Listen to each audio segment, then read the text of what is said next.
Hi, I'm John Swartz from Miller Electric. Throughout the course of a year, we get an opportunity to attend many events and shows and interact with our customers to talk about the TIG welding process. When we do, there tends to be a pretty common theme of questions that we get, so we wanted to take an opportunity today to go over some of the more common ones we get.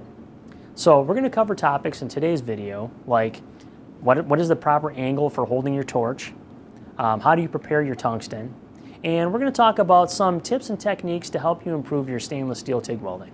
So let's get started. The first topic we wanted to cover is proper torch angles. The first thing I usually tell people that have issues with the TIG welding process at most of these shows is if you just keep 3 simple things in mind with the TIG process, it'll probably solve a good 80 to 90% of your application issues that come up.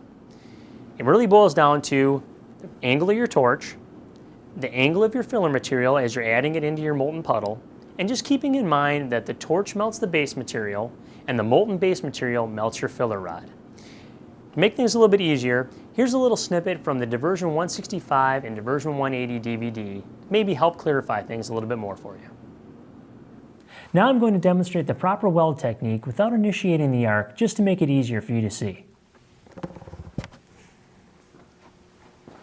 Since I'm right-handed, I'm holding the torch in my right hand, and I'm going to work from right to left. If you're left-handed, you would work from left to right. I want to position my torch tip within about 1/8 of an inch from the surface.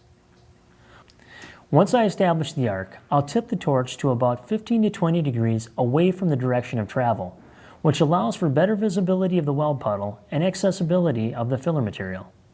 I move the torch along the seam, making sure to keep it centered. If filler material is needed, I bring it in as low an angle as I can to help prevent hitting the tungsten and contaminating it. I progress the torch along the seam, adding filler material as necessary.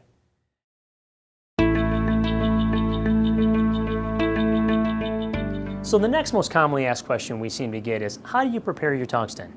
So here's another little snippet from the Diversion 165 and 180 DVD that talks about how to grind your tungsten regardless of what material type you're working on. So let's head over to the grinder and sharpen the tip. Before preparing the tungsten, make sure to read the owner's manual for recommended safety precautions and additional information for proper grinding technique. I have my grinder set up with a diamond grinding wheel. Tungsten is a very hard metal, and although a typical grinding wheel can be used, you won't be able to achieve as good a finish on the sharpened tungsten, and you will wear out your wheel sooner than if it were diamond. You will want to hold the electrode parallel to the wheel as opposed to perpendicular. This ensures that the grind marks are running the length of the tungsten rather than across it, and aids the flow of current down the electrode. With a steady grip, I slowly rotate the electrode to form a point, much like you would sharpen a pencil. I want a point that is no more than 2.5 times the diameter of the electrode.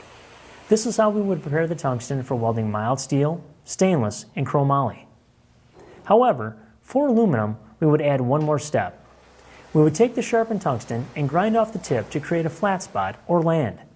When that is complete, we would place the tungsten back into the torch with the ground end sticking out approximately 3/16 to 1/4 of an inch.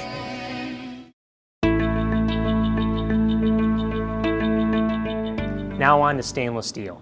It seems like we typically get 2 pretty common questions when we're asked about that type of material. 1, how do I make my stainless steel welds look better? And 2, how do I prevent the warpage that seems to happen all the time when I'm welding this material? Here's a couple of examples that I can kind of talk through to show you how we can prevent both those situations.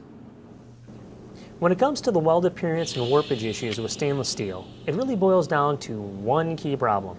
Too much heat is being applied. And a good indicator of this is the color change the weld area goes through.